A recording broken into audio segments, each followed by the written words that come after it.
Hi, I'm Marie Marchand of Bellingham Voices. Well, today is my last episode as I'm moving out of state. And I wanted to give a little retrospective of the show and to acknowledge all the wonderful people who have been supports and people behind the scenes.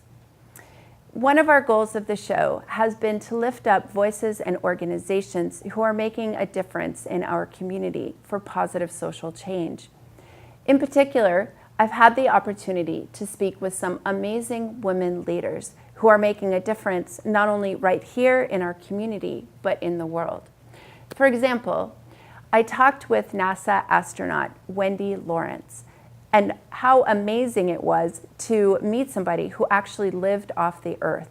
She's making a difference here in our community by teaching kids about science and flight and inspiring especially young girls.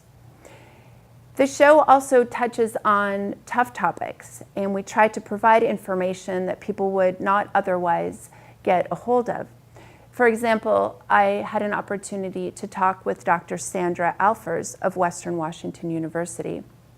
Dr. Alfers started the Ray Walpole Institute for the Study of the Holocaust, Genocide, and Crimes Against Humanity. Shortly after we spoke, there was a horrible incident at Western where Jewish texts in the library were scrawled with anti-Semitism and hate crimes. And she was a leader in bringing together a ceremony that repurchased these books and more and had a reshelving ceremony in our community that hundreds of people showed up to. We tried to provide a diversity of programming here. For example, I talked with Myra Kamada, who is a local artist, and her work is so beautiful. I can't believe she's not famous worldwide. But I'm sure when she becomes famous, she'll remember the little people here in Bellingham. I had an opportunity to talk with local peace activist Ellen Murphy, who's 82 years old, and she gave us a little retrospective of her life working for social transformation. What a pleasure it's been to talk with these guests, and I'd like to thank them sincerely.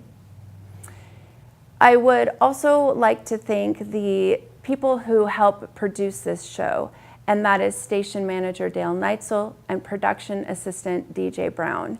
What a joy it has been to work with them. It's been fun, entertaining, and I've learned a lot from you guys, so thank you so much. I'd like to thank Mayor Kelly Linville, the City Council, and Vanessa Blackburn for their support of the show. And lastly, I'd like to thank you, the viewers, who watch us on BTV and our YouTube channel. Please stay tuned for the next version of Bellingham Voices. Thank you again, and take care.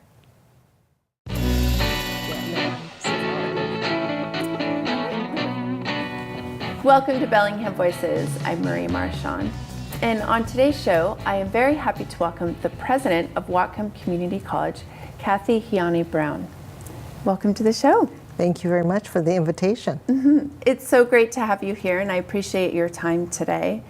I have been a fan of yours and impressed with your leadership in the community for the past 11 years with the college and the efforts at expansion of the academic programs and also the capital facilities, which we'll get into today. I'm also a fan of community colleges in general, ever since I attended Seattle Central Community College back in the 90s. And your college is celebrated its 50th anniversary, is that right? That's correct, this past year. And that was back in, well, 67 when it started. Yes. I was reading that it was $6 a credit, is that right? Isn't that pretty amazing? Yeah, and that's something that's changed over the years. Yes, of course. You know, with, well, increased costs, the tuition certainly has risen, but we're still a very good deal, in quotes, simply because we provide excellent educational opportunities at low cost, and we're very cognizant of that because we do want to be accessible. And that has to do partly probably with your culture of inclusion that you've tried to bring forward so that people of all different backgrounds, including income backgrounds, can attend. Is that right? That's exactly right. You know, I've been involved in community colleges for over 30 years, and I've always been tempted to try to get into other parts of higher education, but somehow the whole mission of community colleges, which is to create affordable, accessible, and excellent education, always draws me into that world. And it's just wonderful to be able to see institutions like Whatcom really provide opportunities to people who might not otherwise be presented with these opportunities or even know they exist. And so it's all about giving them an exposure to options and life options through education. And it's just been a wonderful career for me simply because I'm so passionate about the work that we do. And I can tell that, and I think people in the community appreciate that about you. What's interesting to me is that your doctorate is specifically in community college leadership. Yes, yes. And, you know, it was, I guess it was planned in a way, but I really entered education, the realm of education, without thinking that I was really going to be involved in education. And it just so happened that out of convenience, I ended up with my first job at a community college in the Midwest. And I did it out of convenience. It was a job that I could walk to. And then I became exposed to the students, to the programs, to the faculty and staff, and then I got hooked. And so a part of my whole career path has been to be able to be positioned to lead change and to be able to promote higher education through community colleges. And so my career path, I've been so very fortunate in being provided the opportunities to do that. And the community college leadership is all about looking at the need for strong community colleges in leading these colleges into a changing world. And hopefully we'll be able to talk a little about some of the time that I spend in mentoring young leaders, because I definitely saw a void in terms of training for leaders, for future leaders in community colleges. And so I thought of entering a program that might prepare me better so that in turn I could help the new generation of leaders.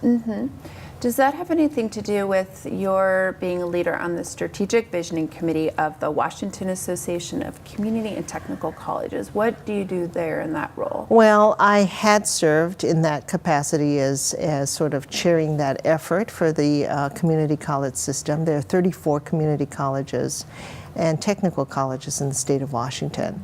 And so it's an appointment really that was made within the president's group.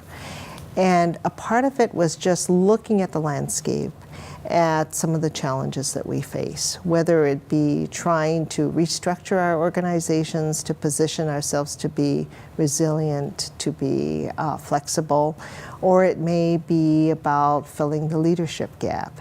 And so we've dealt with a number of those issues during the time that I was on that particular committee.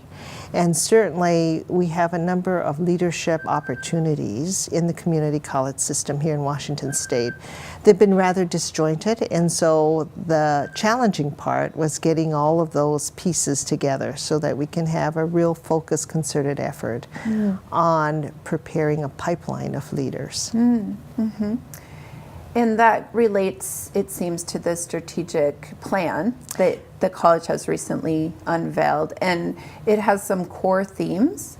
Yes, yes, and those core themes are based upon our vision as a college and our mission, but also reflect some of the promise and value statements that we have. So one of them, of course, is looking at student achievement, is being sure that we always focus on students and trying to help students to identify either a career path or a goal and to help them pursue that goal and to pursue it successfully. And so success means so many different things to different people. And so that's sort of the challenging part about being in community colleges. You have a wide diversity of students all coming with a particular goal, but they're not necessarily all consistent in their goals. So it's trying to gather them together, help them decide where they want to go, and give them the resources and support to get there. So student achievement is one of the themes. The other is community engagement and building connections with the community. And that speaks to the internal community as well as the external community. We are a community college. We take very seriously that title. And the colleges like Whatcom are poised to be responsive to the needs, whether it be workforce needs, whether it be the changing demographics of the county or the region that we serve. And so it's engagement with those community partners, but it's also trying to build an internal community, because we feel that we can do a much better job at meeting our mission if we work collectively. So engaging, finding opportunities for our faculty and staff to engage is really important work at the college. We also have a core theme of advancing equity, realizing that equity, diversity, and issues around social justice are so very important. Many of the students that come to us are reflective of the diversity that we find in our world, and we want to be able to support their efforts. And so we have a number of initiatives in that arena, whether it be student-focused or whether it be focused on faculty and staff opportunities. And lastly, the core theme of enhancing effectiveness is an important one for us. And that's all about valuing the resources that the students bring with them, as well as what we get from the state and other sources, and really being efficient at the work that we do, whether it's looking at organizational efficiencies, looking at processes, or really making wise decisions of where and how we invest our time. And so that's an important part of our work. You know, we don't have endless revenues of resources coming to us, and so it's really important that we demonstrate and prove to people that we are making wise use of those revenue streams that come to us, especially to students who really often invest so much of their own personal time and wealth or resources in getting an education.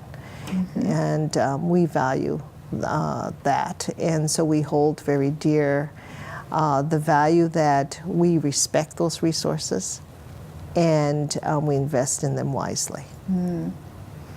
One thing that you're known for is, as you mentioned, filling the workforce needs. Yes. And so you have the allied health and engineering and the new cybersecurity as examples. Right. How popular are those programs that put people right into the workforce? Well, I think those programs are very much in demand. I know we hear constantly from business and industry that they are in need of a workforce with X, Y, and Z needs. And so it's really important that higher education work in concert with everyone else in the community to be able to identify potential workers and to properly train them. So they're extremely popular both from the employer perspective as well as the potential employee. A lot of students come to us that want to be placed in jobs that are living wage jobs or even higher. And so those jobs require some specialized training, and students seek that opportunity. And so a lot of our enrollment in the courses in the health area, as well as cybersecurity and in engineering, and in a lot of the STEM fields, are really quite popular with our students. And so we're looking at expanding those initiatives. It's always, here again, a challenge to find adequate resources to do that. And I'm not just talking about financial resources, but finding professors and faculty who are able to help us. And so those are definitely in high demand. It's constantly a challenge to be on the lookout to see what those opportunities are. Because as you know, there's so many more occupations and careers now that didn't exist even 10 years ago. And so you're not only training for the present, but you're always having to forecast into the future. I see. And an example of that would be the cybersecurity program, is that right? Yes, exactly. Because I can remember, and I don't even want to tell you how long ago that was, remember computer science as being certainly a career that I looked at, but it was all about programming. But never did one think about cybersecurity at that moment in time. And so we happen to have, well, she's now an administrator, but a faculty person who taught in the computer science department, who was able to look at the field and see what kinds of certifications people needed to get into the computer science field, and realized that cybersecurity was an emerging profession. And she was able to get not only credentialed herself, but be aligned with professional organizations who told her that this was an important and emerging field. And so it was really a single faculty person's idea as well as forecast that led us to the place we are today, which is, I believe, one of the top community colleges in the nation with cybersecurity education program that not only provides opportunities for students to train students in the field, but also prepares faculty and certifies organizations that provide cybersecurity education programs. Organizations that provide cybersecurity education programs. Oh, wow. So that's a unique program. There's probably not many in the state, I'd imagine. Well, the goal of ours in getting a number of grants, primarily from the federal government, is to ensure that there are adequate certified programs around Washington State and around the country to prepare. So really, it's our goal to try to get as many programs in place as possible so we can train a workforce that can go out and fill those vacancies in business and industry, profit and nonprofit organizations. Oh, wonderful. That's so exciting. It is very exciting. And we are very well known throughout the country for the work that we do, because it's not only about quantity, but we pride ourselves on our excellence, and it's the quality of work that has been recognized in the federal government and state government and even within higher education. Oh, wow. So I'm very proud to be the president of Whatcom Community College because of the excellence that we promote. That's wonderful. Thank you. One program that I'm particularly interested in is the Chemical Dependency Proficiency certification that you've recently started. Right. And maybe you could talk a little bit about that program. Yes, that's an emerging program for us, and it was developed because of a community need. We heard from advisory committees that we had in our health programs and others within the community that there was a need for credentialed workers. And so we explored that, and with the submission of a grant to our state board, we were able to get some money and resources to develop curriculum and to hire some faculty to offer a certificate, and now we're working on an associate's degree as well. And it may lead perhaps to an applied baccalaureate as well. How many four-year degrees do you have? We have one four-year degree at the present time in networking. However, there are plans underway to develop a few more. And as you know, it's become a quite in-demand program throughout the state of Washington. I believe about 75% of the community colleges in the state offer some applied baccalaureate degree, some more than others. But it's here again based on the needs of the community and the regions that we serve.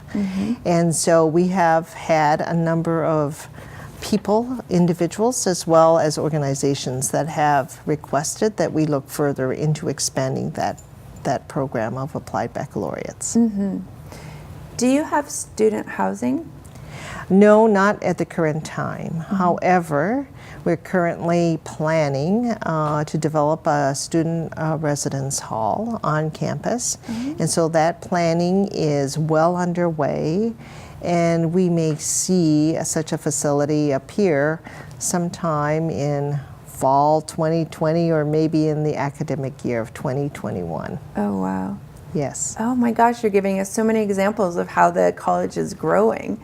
And just like a burst of growth and responding to the community. Yeah, that's amazing. And you know, the wonderful thing about it is we're meeting a demand both on as to the individual students as well as to our community through programs like chemical dependency and cybersecurity. So I think that's the excitement that I get from working at a community college, because we are so flexible, adaptable, but we also, in doing that work, do it well. So another example of the growth is the Phyllis and Charles Self-Learning Commons. Right. And the governor, Jay Inslee, came to your groundbreaking. Yes. On April 11th. That's amazing. Yeah, that's a great opportunity, because I think it's important that the governor and other legislators realize that their capital dollars, or this capital dollars in the state budget, really provide meaningful opportunities, and in this case for students. Because the Learning Commons will be sort of the gathering place, I believe, for our campus. It will house our library, and it will also bring together in one location our writing center, our tutorial center, and our math center. Those are the services that are most used by students. We pride ourselves in providing that support so students can be successful, because after all, we serve, as I mentioned before, such a diversity of students with diverse needs. For example, we find that a lot of students have math anxiety, and so we are able to offer tutors and other support in the math center so that they can be successful in their math courses. Or we may have an older student who hadn't had their last math class in 10 years. And so it's a way of them going to the center to be able to access some tutorial assistance to be successful in their first college math class. And so all of those will be housed in the Learning Commons, as well as some other services available to students. For example, a maker space that will have 3D printer access. Oh, wow. Sort of a newer technology, not a new technology, but a newer technology for our students to use. Wonderful. Yes. Do you know what will happen to the current library space? Well, that also is in the planning phase. I believe there are a number of programs that are wanting more space. And so we're doing a total scoping of our facilities to see what is the usable space that we can convert into other more usable spaces. And so that's a process, and that also presents us with some challenges of how to finance all the renovations that might be needed to create space. But we do have a need for general classroom space, and so some of those spaces that will be vacated will be general classroom spaces, which will mean that we could perhaps look at expanding our course offerings. I wanted to go back to talking about the diversity of the students, and one is the income diversity. And I recently learned that the college has a food pantry. So Yes. I'm wondering if you have a lot of students who are experiencing food insecurity. Yeah, well, you know, it's become a national concern and a problem. And I believe we did an informal survey about a year ago, and about 30 to 35% of our students state that they have difficulty in either putting food on their table for themselves or for their family, or come to school hungry. And so that sort of started the idea of a food pantry. That was the idea was really conceived of by a student and someone in student government. And with the assistance of the foundation, the WCC College Foundation, they were able to find a place and stock up. And of course, it's been extremely popular. We continue to have that need on campus. and we have a food pantry available to students. I believe now all year, 12 months out of the year, even during the summer. So we hope to be able to really look at expanding that further, but a lot of it is just getting students to know that it exists. And right now, it's really important for us to make it open to our students and to, you know, I think part of the challenge is to look at the usage, but also to keep the anonymity of those people who come to use it. Because we do know of students who may be homeless or in need of food that really are not wanting to disclose of their situations, their particular situations. So it's been sort of a challenge to keep count of how many students come to the pantry to use it. So our numbers may be minimal compared to the actual need. If somebody in the community wanted to donate food, is that possible? Or how do you get food? Who gives it? Well, we have depended a lot on our faculty, staff, and students to be able to provide that food. We have bins throughout campus. We would be more than happy to collect donations and donated food items, and that people can leave it at our WCC Foundation. We have an office, and anywhere actually on campus. If you just ask a staff person where they might drop off some food, we would direct you. We would be able to direct you. Okay, wonderful. Thank you for that. For you personally, did you encounter any barriers during your education or your career because you're a woman and a person of color? Well, it's very interesting that you should ask that, because I am busily involved with a number of initiatives nationally to help other young leaders, particularly women of color, into leadership positions. And I would say that one of the key elements of my being successful and having been given an opportunity to be a college president is the number of mentors that I've had in my life. Mentors who have exposed me to the idea of even becoming a community college administrator, to people who said, you know, you're ready for a presidency, to people who have said, you've maybe faced some challenges and you question whether you want to continue to be a college president, and encouraged me to keep on going. And so it's not just one mentor, but it's the multitude of people who have stepped forward to assist me and to help me realize that I have the capacity or the opportunity to be able to provide leadership in community colleges. And so that's why I've been so passionate about the work that I do with potential leaders, because I want to give back what has been given to me. I want to plant the idea to a lot of women and to a lot of women of color that being a college president is a reasonable and achievable goal for them in their lives. I believe if you look at the community colleges around the nation, there may be a third of them, a third of the colleges that now have women presidents or female presidents, and that's been a significant increase. In terms of people of color, I think we're making some progress, but every time we do additional hires, we have people who retire. So we have not really made any movement. I'm particularly vested in working with the Asian and Pacific Islander group of both men and women who want to be community college presidents. And I would say we represent less than 1% of presidents throughout the community colleges in the United States. So I want to make a difference. I want to increase those percentages. Can you say more about the activity of mentoring? What does that involve for you as a mentor? A lot of it is speaking to larger groups, to addressing faculty and other administrators or staff around the country about the opportunities. There are career opportunities in higher education, particularly in community colleges. and explaining or describing the work. What does a president do? What does a dean do? And just kind of introducing them to the concept of the work of an administrator. And then I do a lot of one-on-one work with individuals who come to me who say, do you believe that I'm ready to be a vice president of instruction? Or could you possibly help me by reviewing my resume because I'm about to apply for a job?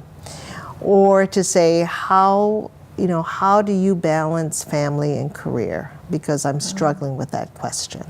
And so it's being available and being very open to any question, to any person who I might be able to help in a small way or a significant way. That sounds great. I wish I knew you 10 years ago because I wanted to be a provost of a college, and so I got accepted into the Simon Fraser doctorate program in educational leadership for higher education. Wonderful. But I was unable to go because at that time my government wouldn't pay for me to go to school in Canada. So that was unfortunate. Yeah, well, it's never too late. It's a little too late. There are a lot of graduate programs to prepare for future college presidents as well as superintendents in the K-12 system, for policymakers in higher education with the U.S. Department of Education. So we can talk more. Okay, well, I'll look into it a little more. Okay, very good. Thank you so much for your time today. I really appreciate talking with you, and I'm sure all the viewers are excited about the different programs you've talked about. Yes, and I do encourage people, if they have never been on our campus, to please come and visit us, whether it's me in the office or other people. And if you ever, want to come back to school, of course, we have all kinds of programs available, and it's always great to be able to support individuals as well as families in advancing their education and their educational opportunities. So thank you very much. I enjoyed talking with you today. Wonderful, thank you. And thank you for joining us for Bellingham Voices. Take care.